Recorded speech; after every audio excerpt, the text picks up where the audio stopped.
Trevor Bayne became an overnight sensation in NASCAR by winning the 2011 Daytona 500. It was both one of the biggest upsets in the history of the race and a big deal in general. He was driving for the legendary Wood Brothers racing team, which had been struggling over the past several years and had not won since Bristol in 2001 with Elliott Sadler. Additionally, the team had been competing only part-time since 2009 due to sponsorship issues. As for Bayne, he was competing in just his second Cup Series race and had just won the series' most prestigious event. The win was a case of him gradually coming through the field from his 32nd place starting position.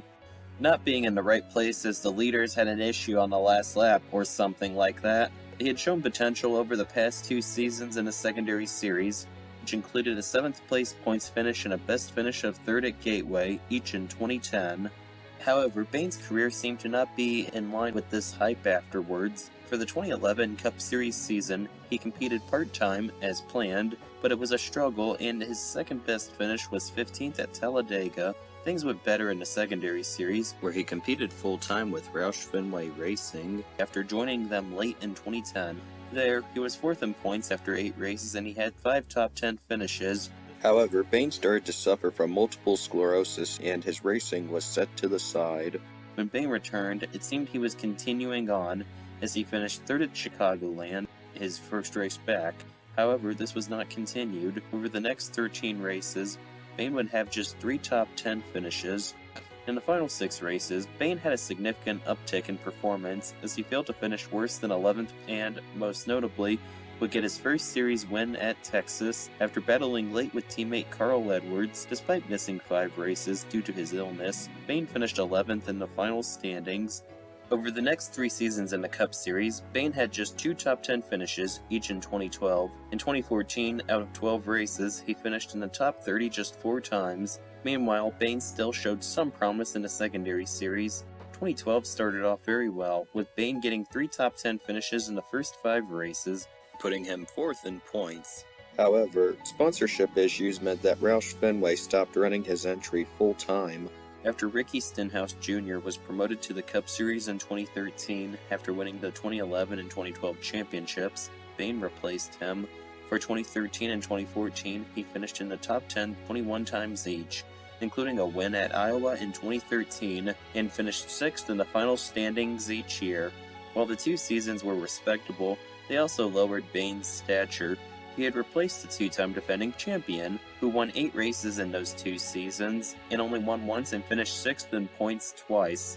Regardless, Roush Fenway promoted Bayne to the Cup Series full-time for 2015 as a replacement for Edwards. The season would go badly for Bayne, as he only had 2 top 10 finishes and would finish 29th in points. Improvement would be shown in 2016, when he got 5 top 10 finishes and improved to 22nd in the final standings. Things got even better in 2017. For most of the regular season, Bayne was in contention to make the playoffs or was even in a playoff position. The big reason for this was finishing in the top 20 in 15 of those 26 races. In all, he got 6 top 10 finishes, including a 3rd at Talladega, but late season inconsistency meant that Bayne once again finished 22nd in points. 2018 would mark a turning point for Bayne, and not in a good way. During the season, it was announced that Matt Kenseth would begin to split the entry with him. This came after Bayne failed to get a single top 10 finish. In all, he started 21 races in 2018 and got a best finish of 11th at Bristol. Bayne also finished in the top 20 11 times. Meanwhile, in Kenseth's 15 races, he finished in the top 29 times and even finished in the top 10 twice. At the end of the season, Bayne was gone from Roush Fenway. He was in a poor position, as he had not cracked the top 20 in the final standings, and, after getting replaced, his replacement got better results more often. It seemed as though Bayne was a bust and a driver who had a great moment that was a fluke, followed by a career that proved he was mediocre at best or outright bad at worst. In 2019, Bayne did not enter any races. He concentrated on operating Mahalo coffee roasters in his hometown of Knoxville, Tennessee. This seemed to continue into 2020, until Bayne got hired by Nice Motorsports to compete in the Truck Series late in the season. The team was coming off of a 2019 season where Ross Chastain won 3 races and finished 2nd in the championship.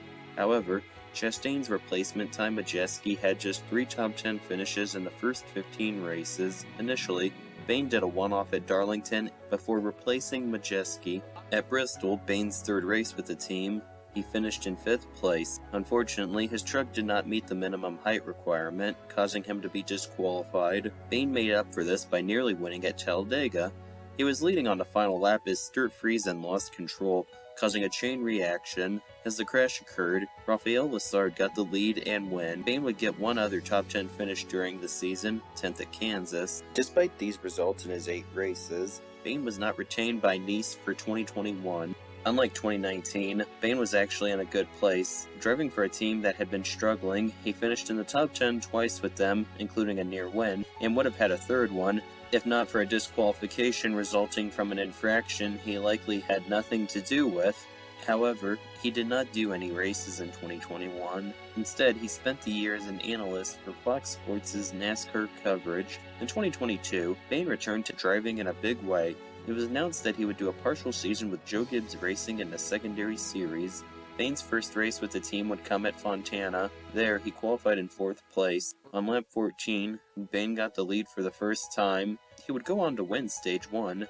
Afterwards, Bayne dropped back, but still remained in the top 10 for most of the race. Late in the race, Bayne made a late charge for the win, but ultimately finished 3rd. All in all, it was a great return for Bayne. The second race Bayne did was Phoenix, where he qualified on the pole position. Once again, he was dominant early, as he led for 38 of the first 48 laps and would win the first stage. However, Bayne's pit stops were slower, causing him to lose positions. In spite of this issue, Bayne would still finish in 4th place. Bayne's third race of the year was at Atlanta. There, he qualified in 5th place and, once again, was a contender for the win.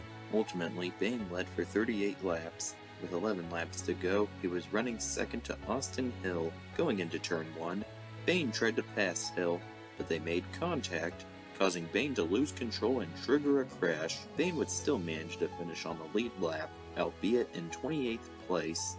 After 2018, it appeared that Trevor Bayne was a NASCAR bust who, at best, had a successful moment that may have been a fluke. However, his performances in the Truck Series in 2020 and especially in the Secondary Series in 2022 have shown that he has made a resurgence.